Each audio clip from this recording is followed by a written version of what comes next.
Hello students, मैं करण त्रिपाठी आप सभी का केटी क्लासेस द डिस्क्रिप्टिव हब में वेलकम करता हूं। स्टूडेंट्स, आज की क्लास हमारी फंडामेंटल यूनिट ऑफ लाइफ पर बेस्ड है। देखिए, समय हो रहा है आई थिंक 1:30 से 2 बज रहे हैं रात के, और हम लेकर आ चुके हैं फंडामेंटल यूनिट ऑफ लाइफ पर सेशन। देखिए, क्लास 9th की अगर मैं बात करूं, थोड़ा ध्यान से देखेंगे, है ना। चाहे मैं क्लास 9th की बात करूं और चाहे मैं क्लास 11th की बात करूं, ये दोनों क्लास के लिए चैप्टर बहुत ज़्यादा इंपॉर्टेंट होने जा रहा है। यहाँ पर नीट वाले बच्चे भी हो सकते हैं, तो वो भी ध्यान से पढ़ेंगे, ठीक है। फाउंडेशनल नॉलेज के तौर पर इसको कंसिडर करेंगे। और अगर मैं बात करूँ यहाँ पर अपने 9th क्लास के छोटे छोटे बच्चों की, तो वो तो बहुत गंभीरता से समझेंगे ही अपने एग्ज़ाम्स के लिए। तो आज मैं आपको जो पढ़ाने जा रहा हूँ स्टूडेंट्स, वो बेसिकली लाइफ की फंडामेंटल यूनिट की यहाँ पर बात होगी। मतलब आप समझ चुके हैं, जो मंझे हुए खिलाड़ी होंगे वो समझ चुके होंगे कि यहाँ पर हम क्या डिस्कस करने जा रहे हैं। 9th वाले बच्चे थोड़ा ध्यान से समझेंगे, ठीक है। देखिए, काफ़ी इंपॉर्टेंट चैप्टर है, तो मैं यहाँ पर क्लास 9th की भी बात कर रहा हूँ। क्लास 9th और 11th दोनों क्लास की यहाँ पर बात होने जा रही है, तो थोड़ा ध्यान से, कोई भी ओवर कॉन्फिडेंट फील नहीं करेगा, ध्यान से चीज़ों को समझेंगे। जिन्हें पता है बहुत अच्छी बात है ना, तो फिर तो बहुत ही अच्छी बात है जिन्हें पता है, और जिन्हें नहीं पता है वो सीखिए, जिन्हें पता है वो जा सकते हैं, है ना। देखो, अगर मैं फंडामेंटल यूनिट ऑफ लाइफ की बात कर रहा हूँ, तो मैं बेसिकली आपको जो कराने जा रहा हूँ थोड़ा सा पहले बता देता हूँ, है ना। छोटा सेशन है लेकिन बहुत ही इंपॉर्टेंट सेशन है, ये मैं पहले बता दे रहा हूँ आपको। क्वेश्चन बनता ही बनता है, चाहे 9th की बात करूँ चाहे 11th की बात करूँ। मैं यहाँ पर अभी आपको एक तरीके से कह सकता हूँ सेल थियरी तक हम पहुँचेंगे कि ये सेल थियरी जो है, स्लीडन और स्वान नाम के बायोलॉजिस्ट इस थियरी को एक तरीके से पूरे वर्ल्ड के सामने जब प्रेजेंट करते हैं 1838 एंड 1839 में, तो उससे पहले का बैकग्राउंड क्या है। मैंने अपना कैप्सूल डाला हुआ है, 2-3 कैप्सूल इस पर पढ़ चुके हैं, है ना, शॉर्ट वीडियो हमारी। तो उसमें मैंने आपको father of microbiology, father of I think cytology, और बाकी जितने भी बायोलॉजिस्ट फिजिसिस्ट हैं यहाँ पर, चाहे मैं रुडोल्फ वर्चाओ की बात करूँ, चाहे मैं पुरकिंजे की बात करूँ, या मैं आपसे ल्यूविन हुक की बात करूँ, रॉबर्ट हुक वगैरह, सारे मैंने कवर किए हैं उन छोटे छोटे वीडियोस में भी, शॉर्ट्स में। तो आज हम सेल थियरी को भी देखेंगे कि ये इसका बैकग्राउंड क्या है। सेल थियरी के साथ साथ अगर मैं आपसे बात करूँ तो हम न्यूक्लियस की भी डिस्कवरी को यहाँ पर समझेंगे, ठीक है। न्यूक्लियस की डिस्कवरी के साथ साथ मैं आपको प्रोटोप्लाज्म के बारे में यहाँ पर बताऊँगा। प्रोटोप्लाज्म, ये पूरा नोट मेकिंग लेकर चलेंगे, है ना, सारी चीज़ें नोट करिए जो मैं बता रहा हूँ। प्रोटोप्लाज्म, उसके बाद हम देखेंगे न्यूक्लियस हो गया। मैं आपको बताऊंगा कि जो सेल थियरी है, इसमें जो एडिशनल पॉइंट जोड़ा गया था, है ना, वर्चाओ के द्वारा, तो उनको भी कवर करेंगे, रुडोल्फ वर्चाओ को, है ना। इन्होंने 1855 में एक बहुत ही बेहतरीन और बहुत ही शानदार पॉइंट सेल थियरी में जोड़ा था, और सेल थियरी को कहीं ना कहीं एक्सपैंड किया था। तो सेल थियरी केवल स्लीडन और स्वान की नहीं है। चलो, स्लीडन और स्वान तो एक तरीके से मतलब कोर में इन्होंने काम किया, सारी चीज़ें वर्ल्ड के सामने प्रेजेंट करी, लेकिन कुछ समय बाद, है ना, 39 के बाद 55 में अगर हम बात करें तो एक बहुत ही इंपॉर्टेंट पॉइंट जोड़ा और सेल थियरी को एक्सपैंड किया रुडोल्फ वर्चाओ ने, वो यहाँ पर हम डिस्कस करेंगे। उसके बाद आई थिंक बस ठीक है, और फिर मैं आपको कुछ और भी चीज़ें बताऊँगा, और साथ के साथ मैं 20th सेंचुरी में आपको ले चलूँगा। 20th सेंचुरी में मैं आपको ले चलूँगा, और यहाँ पर मैं आपको बताऊँगा 1940 में इलेक्ट्रॉन माइक्रोस्कोप की डिस्कवरी को।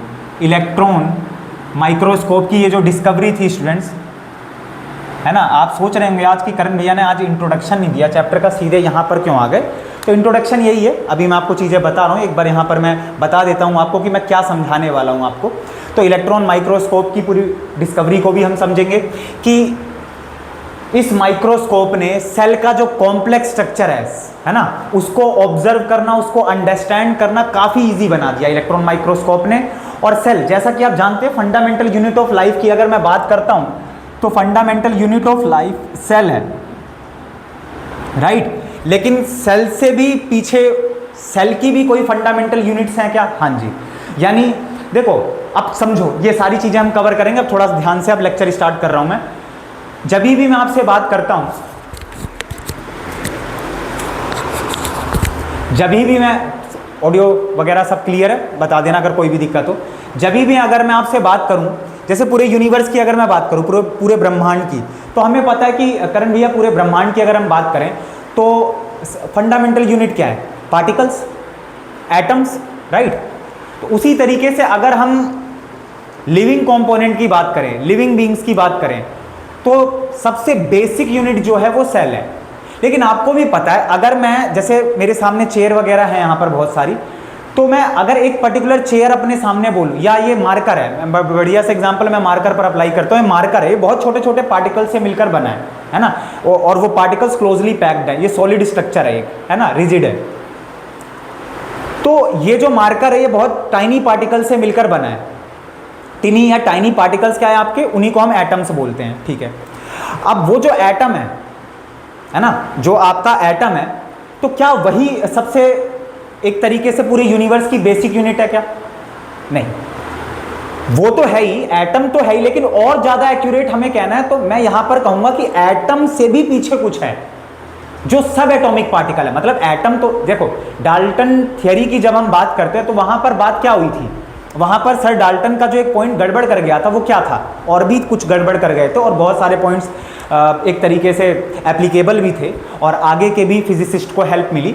लेकिन जो 1 2 3 कुछ पॉइंट्स जो गड़बड़ हुए, उसमें एक पॉइंट बहुत ही इंपॉर्टेंट उन्होंने जो बताने की कोशिश करी, जो आगे चलकर डिस्प्रूव किया गया, वो क्या था कि एटम को और फर्दर डिवाइड नहीं कर सकते। लेकिन ये बात तो आगे चलकर हमें पता चली कि नहीं, एटम से भी पीछे कुछ है जिससे एटम बन रहा है, यानी इलेक्ट्रॉन, प्रोटॉन, न्यूट्रॉन में एटम को भी हम डिवाइड कर सकते हैं। इसी तरीके से आप ध्यान रखेंगे, अगर मैं सेल की बात कर रहा हूं, अगर मैं फंडामेंटल यूनिट ऑफ लाइफ की बात कर रहा हूं, तो फंडामेंटल यूनिट ऑफ लाइफ से भी ज्यादा फंडामेंटल और क्या है, सेल के ऑर्गेनल्स। तो यानी अगर मैं आपसे बात करता हूं सेल से भी, यानी सेल भी कुछ चीजों से मिलकर कंपोज हो रहा है, और वो क्या है, सेल ऑर्गेनल्स। क्या है, सेल ऑर्गेनल्स। साथ साथ नोट्स बनाते चलेंगे, मैं हर बात नोट नहीं कराऊंगा, ठीक है। तो सेल से भी ज्यादा अगर मैं बहुत ही फंडामेंटल तौर पर बात करूं कि एक सेल है ना, एक एक सेल हमारी बॉडी के अंदर जो करोड़ों सेल्स हैं, अभी समझेंगे, वर्चाओं ने समझाया था, है ना, कि वो कुछ प्री एग्जिस्टिंग सेल से डिवाइड हो होकर बने हैं। तो सेल से भी ज्यादा अगर हम बेसिक तौर पर बात करें तो पूरा एक सेल है जो आपको दिखाई नहीं दे रहा, बहुत छोटा है ना, पूरा जो एक सेल है वो सेल किससे मिलकर बना है, बहुत सारे सेल ऑर्गेनल से। तो हम अगली क्लास में इस पूरे टॉपिक को कवर करेंगे। आज मैं ये सारा कवर कराऊंगा आपको, और इसके बाद लेकर आऊंगा अगली क्लास सेल ऑर्गेनल्स पर। तो हम समझेंगे कि एक सेल के अंदर कितने सारे सेल ऑर्गेनल्स होते हैं। फिर वो चाहे ईआर से हम बात स्टार्ट करेंगे, एंडोप्लाज्मिक रेटिकुलम हो गया आपका, गोल्जी बॉडीज, गोल्जी अपरेटस, है ना। उसके बाद एंडोप्लाज्मिक रेटिकुलम को भी आप डिवाइड करते हैं स्मूथ एंडोप्लाज्मिक रेटिकुलम में, रफ एंडोप्लाज्मिक रेटिकुलम में। फिर आप गोल्जी अपरेटस की बात करते हैं, कैमिलियो गोल्जी के द्वारा दिया गया था, राइट। उसके बाद आप बात करते हैं किसकी, आगे चलकर हम लाइजोसोम्स की बात करते हैं, राइट। उसी के आगे अगर हम बढ़कर बात करें तो फिर हम माइटोकॉन्ड्रिया की बात करते हैं, वैक्यूल्स की बात करते हैं, है ना, प्लास्टिड्स की। तो इतने सारे जो आपके सेल ऑर्गेनल्स हैं, चाहे प्लांट सेल की हम बात कर रहे हो, चाहे एनिमल सेल की बात कर रहे हो, ठीक है, वो सारी चीज़ें हम सेल ऑर्गेनल्स जब टॉपिक लगाएंगे अगली क्लास में तो मैं डिटेल में आपको बताऊंगा। माइटोकॉन्ड्रिया का फंक्शन क्या है ना, गोल्जी बॉडीज़ का फंक्शन क्या है, ईआर के बारे में जो मैंने आपको बताया, वैक्यूल ये कौन सा सेल ऑर्गेनल है करण भैया, तो इसकी बात हम करेंगे कि प्लांट सेल में इसका जो सेल का जो कंप्लीट वॉल्यूम होता है 50 से 90% का, वो जो वेस्ट सब्सटेंस होते हैं, है ना, वो वैक्यूल के अंदर ही लाए करते हैं। तो वैक्यूल की हम बात करेंगे। फिर हम एक तरीके से मैंने आपको बताया कि जैसे प्लास्टिड्स वगैरह हैं, है ना, जैसे कलर वगैरह जो हमें प्लांट्स का देखने को मिलता है वो क्या है, कहीं पर रेड कलर देखने को मिल रहा है, कहीं पर ग्रीन कलर देखने को मिल रहा है, ये भी सेल ऑर्गेनल्स की वजह से होता है। तो उसमें मैं आपको ल्यूकोप्लास्ट के बारे में बताऊंगा, क्रोमोप्लास्ट के बारे में बताऊंगा, क्लोरोप्लास्ट के बारे में बताऊंगा। ये सारी बात होगी, माइटोसिस मियोसिस पर जाकर चैप्टर को ख़त्म करेंगे। तो 1 बाय 1 करके सारी चीज़ें समझेंगे। आई होप मैं आपको समझा पाऊंगा सेल के अंदर आपको क्या क्या समझना है ना। चलिए आइए, तो सेल से भी ज़्यादा मैंने आपको बेसिक यूनिट्स के तौर पर क्या कहा, एक एक सेल ऑर्गेनल है, और इन्हीं का कॉम्बिनेशन एक पूरे सेल को कंपोज करता है, ठीक है। अब थोड़ा बात करते हैं आज सेल की पूरी डिस्कवरी की, है ना। आज सेल को पूरी तरीके से तहस नहस करते हैं, फिर आगे चलेंगे। आज दिक्कत यह है कि कहीं पर भी माइक धोखा दे सकता है, तो मुझे छोटी क्लास, इसीलिए मैंने शुरुआत में आपसे बोला। चलिए देखते हैं। देखो सबसे पहले आपको ध्यान रखना है, देखो दो पायोनियर बायोलॉजिस्ट की मैं यहाँ पर बात करूँगा। सबसे पहले हैं रॉबर्ट हुक, सबसे पहले हैं रॉबर्ट हुक। ये फर्स्ट पर्सन है जिन्होंने 1665 में, 1665 मतलब आप समझ रहे हैं स्टूडेंट्स, 17th सेंचुरी की यहाँ पर बात हो रही है। इन्होंने 1665 में कॉर्क के अंदर है ना, एक तरीके से आप कह सकते हैं पेड़ होता है ना, पेड़ की छाल, कॉर्क स्लाइस। तो कॉर्क के अंदर इन्होंने सबसे पहले क्या ऑब्जर्व किया? डेड सेल्स, डेड सेल, ध्यान रखेंगे लिविंग सेल्स नहीं। और खुद के द्वारा इन्होंने अपना माइक्रोस्कोप जो बनाया था उसका नाम क्या है, तो वो आप ध्यान रखेंगे प्रिमिटिव माइक्रोस्कोप से, प्रिमिटिव माइक्रोस्कोप से, माइक्रोस्कोप से। तो बहुत ही बेसिक किस्म का माइक्रोस्कोप था ये, है ना, काफ़ी बड़ा हुआ करता था ये माइक्रोस्कोप। तो प्रिमिटिव माइक्रोस्कोप से इन्होंने सबसे पहली दफ़ा 1665 में, आप ध्यान रखेंगे, सेल को खोज निकाला। और ये सेल थे डेड सेल्स। अच्छा, सेल नाम नहीं था, इन्होंने जो बेसिकली नाम दिया, हम जो डेड सेल्स की बात कर रहे हैं, ठीक है, तो आप ध्यान रखेंगे यहाँ पर जो टर्म कॉइन किया गया रॉबर्ट हुक के द्वारा, वो क्या था? सेल के लिए कंपार्टमेंट्स। तो आप ध्यान रखेंगे इन्होंने क्या बोला था? कंपार्टमेंट्स। मतलब इन्होंने जो ऑब्जर्व किया था, इन्होंने जो ऑब्जर्व किया था बहुत सारे सेल्स को, उन्होंने एक जो कॉर्क के अंदर, मैंने आपको बताया माइक्रोस्कोप से देखा तो बिल्कुल मैग्नीफाइड थी वो कॉर्क, और उसके अंदर जो सेल्स थे, जैसे मान लो कि अगर मैं बात कर रहा हूँ, एक कॉर्क की बात कर रहा हूँ मैं, ये कॉर्क है मान लो, ठीक है, ये कॉर्क है, और इसके अंदर इस तरीके से जब इन्होंने अपने प्रिमिटिव माइक्रोस्कोप से ऑब्जर्व किया तो इनको इस तरीके से कंपार्टमेंट बने नजर आए, ठीक है, इस तरीके से इनको छोटे छोटे कंपार्टमेंट्स बने नजर आए। बात आ रही है आपको समझ में? इस तरीके से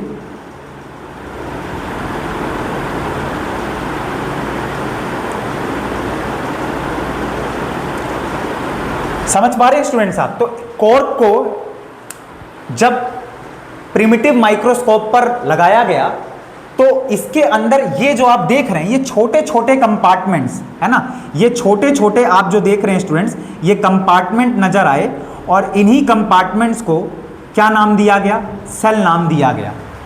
इन्हीं छोटे छोटे कंपार्टमेंट्स को क्या नाम दिया गया? सेल। आई होप आप समझ पाए होंगे। तो सेल का भी अगर एकदम बेसिक नाम अगर हम यहाँ पर कॉइन करें तो वो क्या है? कंपार्टमेंट्स, ठीक है। ट्रेन में आप बैठे हो तो जो छोटे छोटे आपके जो डब्बे हैं, छोटे नहीं काफ़ी बड़े हैं वो, तो उसी को ऐसे समझो कि, है ना, जब मैग्नीफाइंग ग्लास पर आपने लगाया तो वो बहुत बड़े बड़े ऐसे डब्बे आपको नज़र आ रहे हैं, ऑल्दो वो बड़े ही हैं, है ना, लेकिन उसी तरीके से आप समझो कि जब मैंने कॉर्क को प्रिमिटिव माइक्रोस्कोप से मैं देखने जा रहा हूँ तो वहाँ पर जो मेरे को छोटे छोटे कंपार्टमेंट्स हैं, जो मैंने आपको बड़े करके यहाँ पर दिखाया, ये बहुत छोटे छोटे थे। इन्हीं को क्या कहा गया? सेल्स। और ये डेड सेल्स थे। आ रही है बात समझ में? और इसी वजह से रॉबर्ट हुक को यहाँ पर नाम दिया जाता है, तो आप ध्यान रखेंगे स्टूडेंट्स, फादर ऑफ साइटोलॉजी, इनको ये क्रेडिट मिलता है, फादर ऑफ साइटोलॉजी। तो ये आप नहीं भूल सकते हैं, ठीक है, यहाँ तक नोट करिए, फादर ऑफ साइटोलॉजी। साइटोलॉजी का मतलब बेसिकली ये एक ऐसी स्टडी जिसमें हम कंप्लीट सेल के बारे में पढ़ते हैं। तो सबसे पहले सेल के बारे में इस दुनिया को रॉबर्ट हुक ने 1665 में बताया। हालांकि मैंने आपको बताया वो सेल्स कैसे थे, डेड सेल्स थे, और उन सेल्स का एक तरीके से नाम क्या दिया गया था सबसे पहली दफ़ा? कंपार्टमेंट्स। और ये कंपार्टमेंट्स कैसे थे मैंने आपको बताया, जैसे मेरा ही ये रूम है ना, ये हमारा वाईटी स्टूडियो है जो, तो इसमें अगर मैं मतलब ठीक ठाक स्पेस है काफ़ी इसमें, आ रही बात समझ में? तो अगर मैं यहाँ पर आपको बात करूँ कि जहाँ पर मैंने ट्राइपॉड रखा है और जहाँ पर मैं हूँ अभी, तो एक मैंने ये एक तरीके से सेक्शन बना लिया, फिर उसके बाद पीछे 4 सेक्शन और इस तरीके से बना लिए, ठीक है, इस तरीके से। तो ये मेरे क्या कहलाएंगे? कंपार्टमेंट्स। और इन्हीं को मैं क्या बोल रहा हूँ? सेल। तो कुछ इस तरीके से आप सेल को फील कर सकते हैं। ये कहानी है रॉबर्ट हुक की, फादर ऑफ साइटोलॉजी की। इसी से अगर हम आगे बढ़कर बात करें, चल सकता हूँ आगे, मैं नोट कर चुके होंगे अभी तक आप। देखो रॉबर्ट हुक के बाद हम बात करते हैं यहाँ पर 1665 की कहानी खत्म हुई, इसी के 8 साल बाद ल्यूविन हुक, स्पेलिंग देख लेना यार, है ना, इन लोगों की जो स्पेलिंग है ये थोड़ा सा आप चेक कर लेना। ल्यूविन हुक ये भी पायोनियर बायोलॉजिस्ट है, ये दोनों ही पायोनियर बायोलॉजिस्ट हैं, मतलब ऐसे एक तरीके से फर्स्ट पर्सन जिन्होंने सबसे पहली बार कोई चीज़ वर्ल्ड के सामने प्रेजेंट करी, एकदम स्क्रैच लेवल पर काम करके। तो पायोनियर वर्ड का मतलब यही होता है, किसी ने सबसे पहली बार कोई चीज़ आपको बताई, है ना। साइंटिस्ट के फील्ड में ये वर्ड काफ़ी चलता है। तो अगर मैं यहाँ पर ल्यूविन हुक सर की बात करूँ तो ये भी एक तरीके के मैं कह सकता हूँ क्या है, पायोनियर बायोलॉजिस्ट। और इन्होंने, आपको ध्यान रखना है यहाँ पर क्या बताया हमें, पहली बार 1674 में, आप ध्यान रखेंगे इन्होंने हमें क्या बताया, 1674 में लिविंग सेल्स को खोज निकाला भाई, यही है वो पहले व्यक्ति। और इन्हीं को हम बोलते हैं, थोड़ा ध्यान रखेंगे, ये फादर करके जो क्वेश्चन आ जाते हैं तो ये भी आपके ना छूटे, इसलिए मैं सारी चीज़ आपको आज ही की क्लास में क्लियर कर दूंगा, कम से कम 5-7 बायोलॉजिस्ट के बारे में। फादर ऑफ माइक्रोबायोलॉजी, ये आप थोड़ा ध्यान रखेंगे, फादर ऑफ माइक्रोबायोलॉजी, ठीक है। तो 1674 में ल्यूविन हुक वर्ल्ड के सामने प्रेजेंट हुए और इन्होंने लिविंग सेल्स को खोज निकाला बैक्टीरिया के अंदर, प्रोटिस्ट के। ये लिविंग सेल्स किस में थे, ये लिविंग सेल्स थे बैक्टीरिया, प्रोटिस्ट्स, ठीक है। बात करेंगे बैक्टीरिया वगैरह की, साइनोबैक्टीरिया वगैरह की, प्रोटिस्ट वगैरह की, प्रोटिस्टाज, प्रोटोजोआ, इन सब की बात करेंगे, फंजाई वगैरह, यूनिसेल्युलर, मल्टीसेल्युलर, पूरा किंगडम ओपन करके रख दूंगा आपके सामने विटेकर का। और विटेकर से अगर आगे बढ़कर हम बात करें तो पूरा, चाहे आप मोनेरा की बात करें, प्रोटिस्टा की, फंजाई की, प्लांटे की, एनिमेलिया की, फिर एनिमेलिया का फर्दर क्लासिफिकेशन, तो सारा कुछ होगा। इत्मीनान से आप ध्यान से नोट्स बनाते चलें और रिवीजन बढ़िया से करते चलें, मैं सारी चीज़ आपको बताऊंगा, यहाँ पर कुछ भी छूटने वाला नहीं है, आप डिस्क्रिप्टिव हब पर हैं, ठीक है।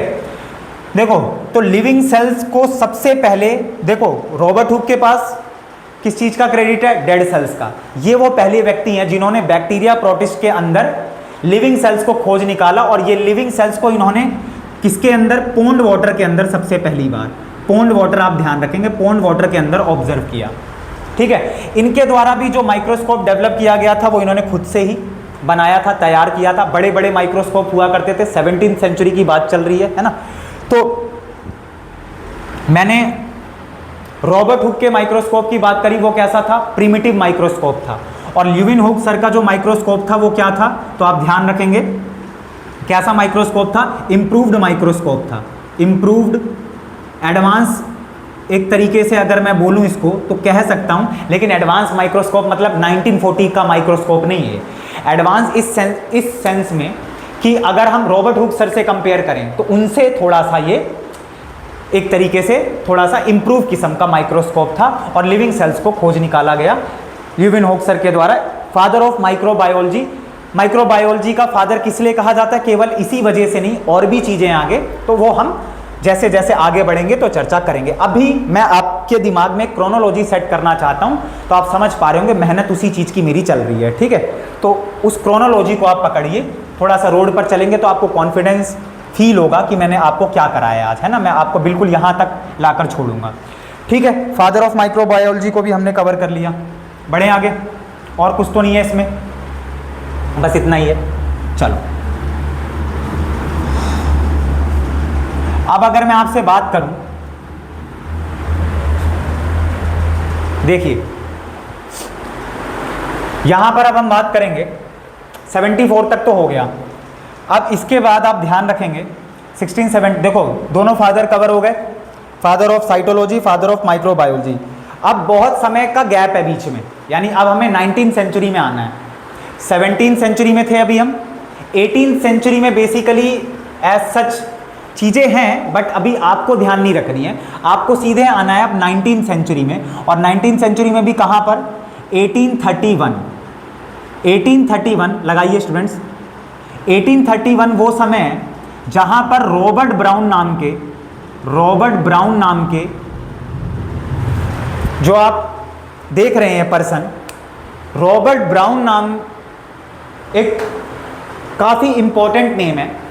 पूरे सेल की अगर हम बात कर रहे हैं तो रॉबर्ट ब्राउन को आप नहीं भूल सकते। रॉबर्ट ब्राउन एक बहुत ही आप कह सकते हैं महान नाम है, और यही वो पहले व्यक्ति थे जिन्होंने, आप ध्यान रखेंगे स्टूडेंट्स, ये सेल के अंदर चले गए।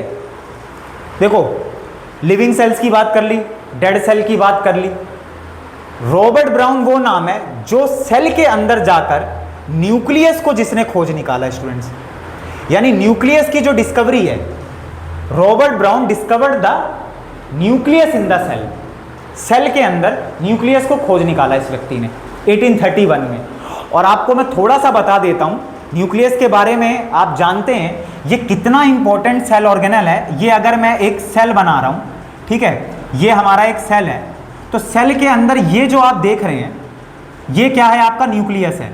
और आप सभी जानते हैं स्टूडेंट्स कि जो जेनेटिक मटेरियल एक जनरेशन से दूसरे जनरेशन से तीसरे जनरेशन में चौथे, यानी जनरेशन टू जनरेशन जो जेनेटिक मटेरियल ट्रांसफर हो रहा है, वो जेनेटिक मटेरियल कहाँ होता है, न्यूक्लियस के अंदर। आप समझ रहे हैं इस व्यक्ति को हम क्या क्रेडिट देंगे, न्यूक्लियस को डिस्कवर कर लिया गया है 1831 में रॉबर्ट ब्राउन के द्वारा। और इसी न्यूक्लियस के अंदर क्या होते हैं, क्रोमोसोम्स। आ रही है बात समझ में। और यही क्रोमोसोम्स जो हैं, मदर से फादर से 23 एक बच्चे को मिलते हैं और 46 क्रोमोसोम्स का एक बच्चा तैयार हो जाता है। आ रही है बात समझ में। चलो बात करेंगे। तो न्यूक्लियस को खोज निकाला गया रॉबर्ट ब्राउन के द्वारा। चलिए थोड़ा सा आगे बढ़ जाएं और बना दूं क्या अंदर, ये आपका साइटोप्लाज्म है ना, ये आपका तरल पदार्थ है, कोशिका द्रव्य कहते हैं इसको हिंदी में अगर मैं बात करूं तो ये क्या है आपका कोशिका द्रव्य, साइटोप्लाज्म। और इसी के अंदर आपके दुनिया भर के सेल ऑर्गेनल्स प्रेजेंट होते हैं, है ना, बढ़िया तैर रहे हैं, मतलब प्रेजेंट है। Robert brown nucleus. इसके बाद आपको ध्यान रखना है 1839 में, यानी 7 साल के बाद 1839 में पुरकिंजे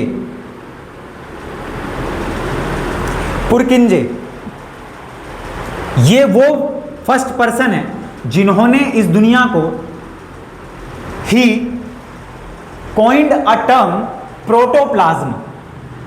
प्रोटोप्लाज्म। ये भाई इस दुनिया के सामने बहुत ही नई टर्म थी, और ये पुरकिंजे ही थे जिन्होंने इस दुनिया के सामने प्रोटोप्लाज्म नाम के टर्म को कॉइन दिया और समझाया। आपको प्रोटोप्लाज्म को थोड़ा ध्यान से समझना है, प्रोटोप्लाज्म कंफ्यूजन करता है। देखो साइटोप्लाज्म और प्रोटोप्लाज्म, लास्ट में दोनों के ही प्लाज्म आ रहा है, और ये आपका मतलब बैंड बजा देंगे अगर आप थोड़ा सा भी दिक्कत कर गए। क्या डेट पढ़ रहे हैं क्या भाई? हर एक चीज़ कॉन्सेप्ट के साथ भेजूंगा आपके दिमाग में और डेट भी भाई कुछ चीज़ें ज़रूरी होती हैं तो ज़रूरी होती हैं, लेकिन हर एक चीज़ के साथ मैं आपके सामने स्टोरी रख रहा हूँ, हर एक टर्म के साथ। तो पुरकिंजे वो फर्स्ट पर्सन है जिन्होंने 1839 में रॉबर्ट ब्राउन सर के बाद, न्यूक्लियस की डिस्कवरी होने के बाद, इन्होंने प्रोटोप्लाज्म टर्म के बारे में बताया। क्या है ये, चलो आ जाओ। अगर मैं प्रोटोप्लाज्म की आपसे बात करूं तो आप ध्यान रखेंगे, जैसे देखो आप इतना तो सभी जानते हो कि अगर मैं प्लांट सेल की बात करूं, तो यहां पर प्लांट सेल के पास सेल मेम्ब्रेन तो है ही, सेल मेम्ब्रेन या प्लाज्मा मेम्ब्रेन तो है ही, सेल मेम्ब्रेन या प्लाज्मा मेम्ब्रेन तो है ही, साथ के साथ प्लस में अगर मैं बात करूं, यानी इसके बाहर भी एक जो आउटर लेयर है, इसके बाहर भी जो एक आउटर लेयर है, जिसको मैं क्या कह रहा हूं, आप ध्यान रखेंगे स्टूडेंट्स, सेल वॉल। जिसको मैं क्या कह रहा हूं, सेल वॉल, कोशिका भित्ति, सेल वॉल। और ये क्योंकि लोकोमोशन तो कर नहीं सकते प्लांट, तो इनको एक और हार्ड कवरिंग की जरूरत है। भाई मैं तो बहुत तेज हवा चल रही है ना, पत्थर गिरने वाला है मेरे ऊपर, मैं तो निकल लूंगा, भग लूंगा, बचा लूँगा अपने आप को, तो मुझे सेल वॉल की ज़रूरत नहीं है। लेकिन बेचारा जो लोकोमोशन नहीं कर पा रहा है उसको सेल वॉल की भी ज़रूरत है, इसलिए नेचर ने प्लांट्स को एक और एडिशनल लेयर प्रोवाइड करी है जिसका नाम है सेल वॉल। आई होप बात समझ पा रहे होंगे क्यों मिली है, ये भी मैंने बता दिया आपको, शायद गलती से नहीं, मतलब जानबूझकर ही बताया ताकि समझ आए आपको। सेल वॉल, ठीक है करण भैया। तो अब ध्यान, अच्छा अगर मैं एनिमल सेल की बात करूं, अगर मैं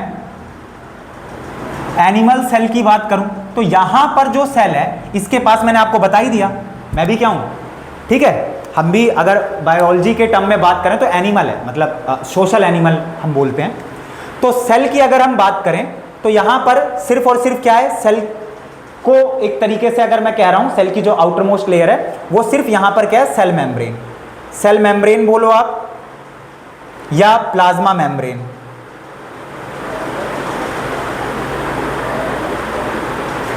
आ रही है बात समझ में अच्छे से, ठीक है। अब यहां पर देखो स्टूडेंट्स, तो अगर मैं यहां पर सेल में से, थोड़ा ध्यान देंगे, अगर ये नोट कर चुके होंगे तभी मैं आगे बढ़ पाऊंगा, बढ़ जाऊंगा आगे। देखो अब ध्यान से समझना, अगर मैं सेल में से क्या माइनस कर दूं, सेल में से अगर मैं माइनस कर दूंगा, बहुत ध्यान से स्टूडेंट्स स्टार बनाकर नोट करेंगे, कहीं पर भी फंस सकता है।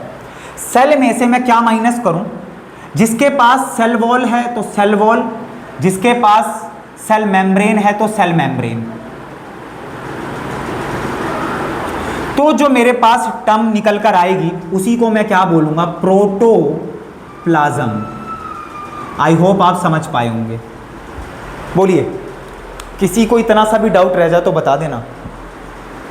जैसे फिजिक्स पढ़ाते हैं, जैसे केमिस्ट्री पढ़ाते हैं, वैसे बायोलॉजी भी पढ़ोगे, वैसे ही मैथ्स भी पढ़ाते हैं, तो कोई चीज़ छूटेगी नहीं। केटी क्लासेस द डिस्क्रिप्टिव हब पर मैं आपको बार बार यहाँ पर समझाने की कोशिश कर रहा हूँ, तो इसलिए आप मेरे पर ट्रस्ट कर सकते हैं। चीज़ों को अच्छे से समझना है अगर आपको, ठीक है, तो जैसे मैं नोट्स बनवा रहा हूँ आपको, हर एक क्लास में बिल्कुल सीरियस होकर बैठो, और कॉम्पिटिटिव एग्जाम आपका क्लियर ना हो तो फिर मुझे बताओ, ठीक है। तो केवल 9वीं 10वीं 11वीं 12वीं की यहाँ पर बात नहीं हो रही है ना, आपको जेई मेंस का एग्ज़ाम देना है, एडवांस का देना है, नीट का देना है, तो आप इसी तरीके से सारी चीज़ों को क्रिस्टल क्लियर करते चले जाओगे तो आपकी सारी चीज़ें यहाँ पर बनती चली जाएंगी। आ रही बात समझ में, ये मैं आपको पूरे कॉन्फिडेंस के साथ कह सकता हूँ, ठीक है। और अगर आपको सेशन पसंद आ रहा है, चीज़ें समझ आ रही हैं, तो आप अपने, ठीक है, ग्रुप्स में इन चीज़ों को शेयर कर सकते हैं। प्रोटोप्लाज्म समझ आया, ठीक है। सेल में से क्या माइनस किया स्टूडेंट्स, अगर मैं अपनी बात कर रहा हूं तो मेरे अंदर तो सिर्फ सेल मेम्ब्रेन है। अगर मैं प्लांट सेल की बात कर रहा हूं तो वहां पर सेल मेम्ब्रेन के भी आगे क्या है, सेल वॉल है। तो कुछ भी मैं माइनस करूंगा सेल में से तो मेरे पास क्या आ जाएगा, प्रोटोप्लाज्म। प्रोटोप्लाज्म एक टर्म है, प्रोटोप्लाज्म एक टर्म है, शुद्ध हिंदी में इसको बोलते हैं जीव द्रव्य। साइटोप्लाज्म को कोशिका द्रव्य और प्रोटोप्लाज्म को जीव द्रव्य। तो इस तरीके से प्रोटोप्लाज्म को हम इस टर्म को ऑब्टेन करते हैं, ठीक है। हटा रहा हूं मैं, लेकिन वहीं अगर मैं आपसे बात करूं अगर यहीं पर मैं आगे आपसे बात करूं किसकी, थोड़ा ध्यान देंगे, अगर ये जो प्रोटोप्लाज्म है, अब थोड़ा ध्यान से स्टूडेंट्स, ये दूसरा पॉइंट है स्टार बनाकर, इसके अलावा स्टार कहीं नहीं बनाना। अगर मैं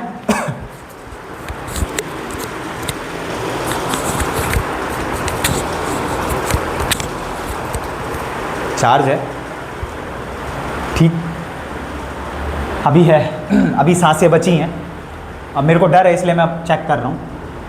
प्रोटोप्लाज्म में से अगर मैं कुछ और माइनस करना है क्या करण भैया, हाँ इधर पहुँचना है भाई, इधर। ये क्या है आपका, साइटोप्लाज्म। क्या है, साइटोप्लाज्म। ये वो फ्लूइड सब्सटेंस है, ये वो फ्लूइड सब्सटेंस है जिसके अंदर सारे सेल ऑर्गेनल्स प्रेजेंट हैं। तो प्रोटोप्लाज्म में से ये जो प्रोटोप्लाज्म ऑब्टेन हुआ, इसमें से अगर मैं इस न्यूक्लियस वाले पार्ट को भी माइनस कर दूं तो मेरे पास क्या बचेगा, ये सारा पार्ट आ जाएगा, ये सारा पार्ट आ जाएगा। आ रही बात समझ। तो प्रोटोप्लाज्म में से अगर मैं न्यूक्लियस हटा दूं, अगर मैं न्यूक्लियस हटा दूं तो मेरे पास जो चीज़ ऑब्टेन होगी उसी को मैं क्या बोलूँगा, साइटोप्लाज्म। बोलो, ये दोनों पॉइंट समझ आए। तो प्रोटोप्लाज्म जो पुरकिंजे सर के द्वारा टर्म कॉइन किया गया, ये सेल के फ्लूइड सब्सटेंस के लिए ही था, ठीक है। तो ये दोनों बातें आप ध्यान रखेंगे, आगे बढ़ सकता हूं, आई थिंक बढ़े। चलो बहुत बढ़िया बात है, सारी चीजें समझ रहे हो यार, कमाल के स्टूडेंट हो आप, है ना, समझना पड़ेगा आपको सारी चीज़ों को, है ना।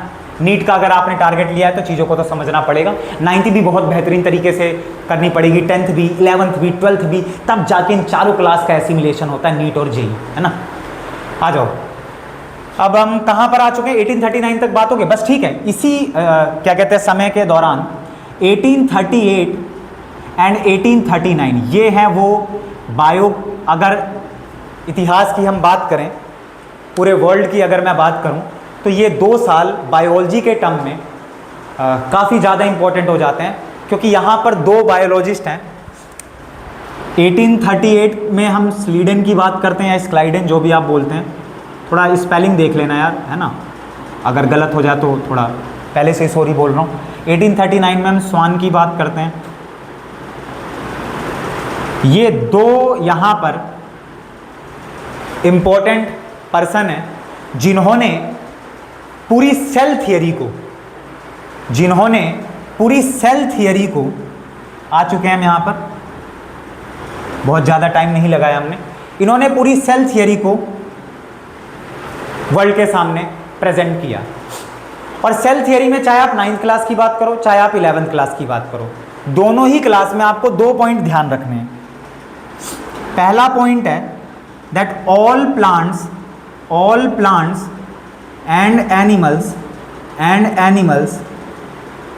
तो चाहे मैं आपकी और अपनी बात करूं, और चाहे, है ना, छत पर आपके जो पेड़ पौधे हैं, है ना, ग्रीनरी जो भी आपको सामने बाहर दिख रही है, थोड़ा बाहर निकल कर देखो, तो चाहे हम मतलब किसी भी लिविंग बीइंग की अगर मैं यहाँ पर बात कर रहा हूँ, लिविंग ऑर्गेनिज्म की बात कर रहा हूँ, फिर वो चाहे प्लांट्स हों चाहे एनिमल्स हों, all plants and animals are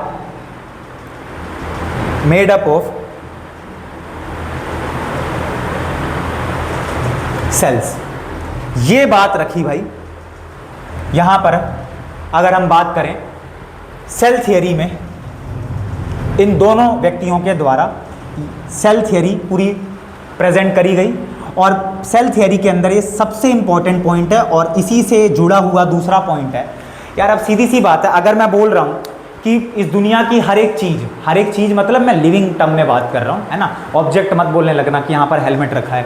तो all plants and animals are made up of cells, और दूसरा पॉइंट आप ध्यान रखेंगे दैट सेल इज द, अब तो कह सकता हूँ, अबे प्लांट्स एनिमल्स सब कुछ किससे बन रहा है, सेल से, तो सेल क्या हुआ, चैप्टर का नाम, सेल क्या हुआ, चैप्टर का नाम, cell is the basic unit of life, basic unit of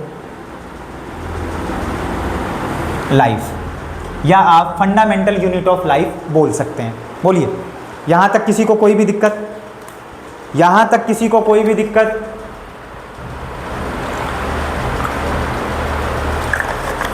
बोलो भाई, अगर कोई भी परेशानी हो तो आप बता सकते हैं, ठीक है।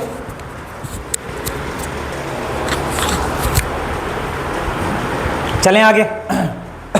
तो भाई यहां तक हमने बात कर ली 1839 तक। अब आगे चलें, उनको भी कवर करना है तो आगे तो चलना पड़ेगा। देखो, स्लीडन स्वान का तो काम यहां पर खत्म हुआ।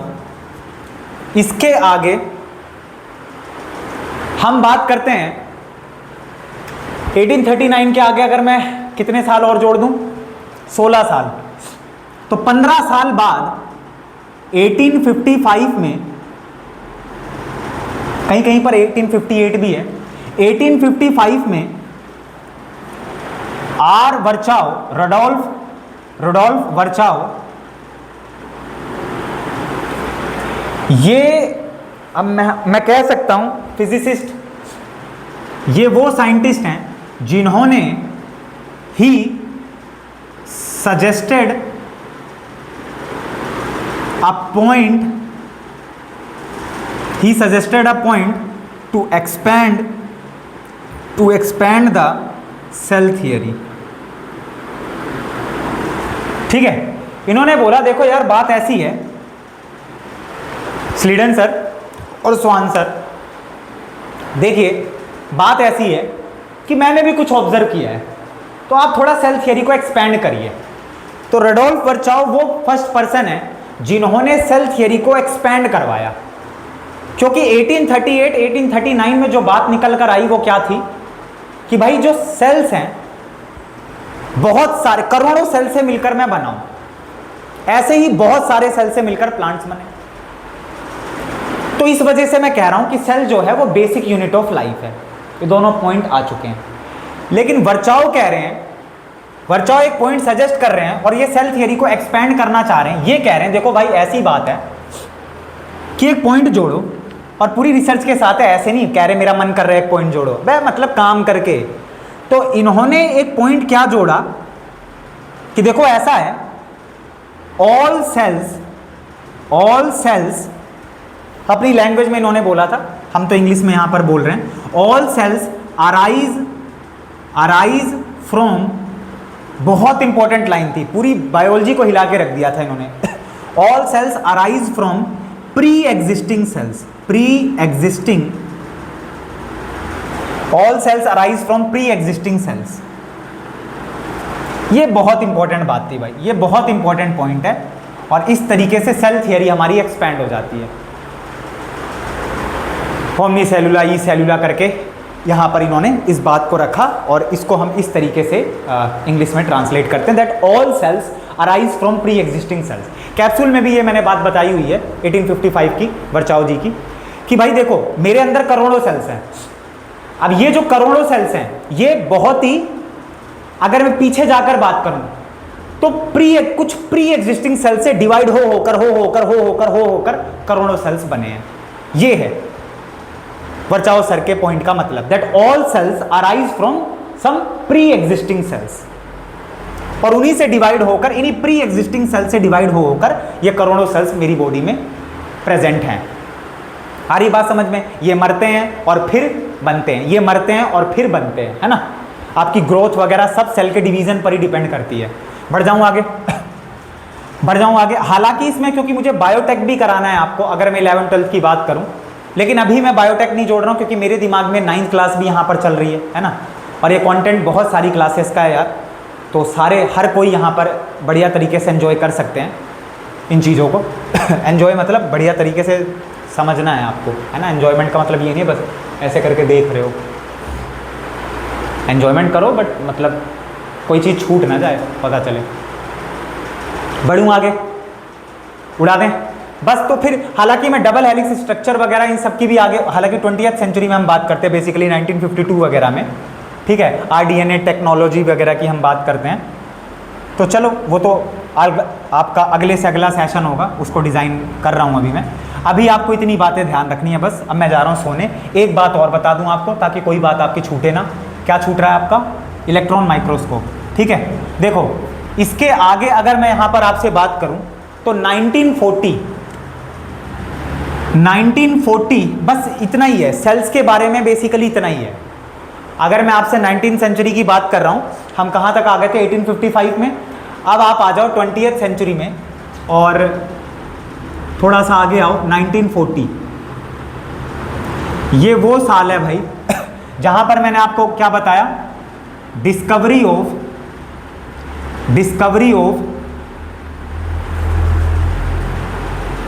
न्यूक्लियस, इलेक्ट्रॉन माइक्रोस्कोप, ठीक है, इलेक्ट्रॉन माइक्रोस्कोप। चलो भाई, तो यहां पर हम चीज़ों को लॉक करेंगे, समझा देता हूं, आप घबराओ मत।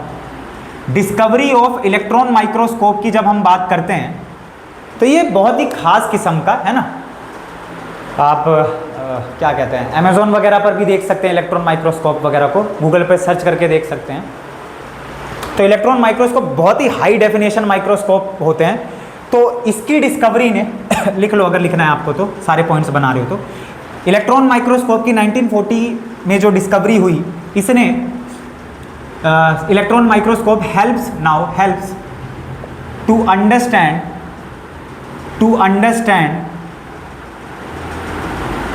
and observe the complex structure of cell, ठीक है।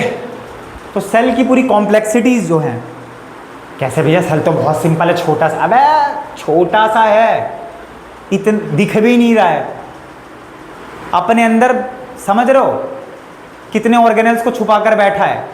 अब सेल तो इतना, अब ऑर्गेनल्स और छोटे, ये है भाई साहब, नाम में ही देख लो इलेक्ट्रॉन है।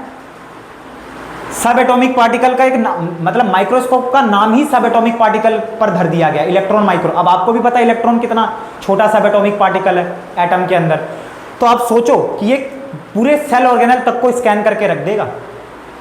तो सेल का कॉम्प्लेक्स स्ट्रक्चर पढ़ाया जाने, एक तरीके से मैं कह सकता हूँ आसान चीज़ें होने लगी और 1940 के बाद से, due to the discovery of electron microscope. And now I am done totally, ठीक है। This is all about what you can say as cell theory, the discovery of nucleus, and we have already understood about protoplasm,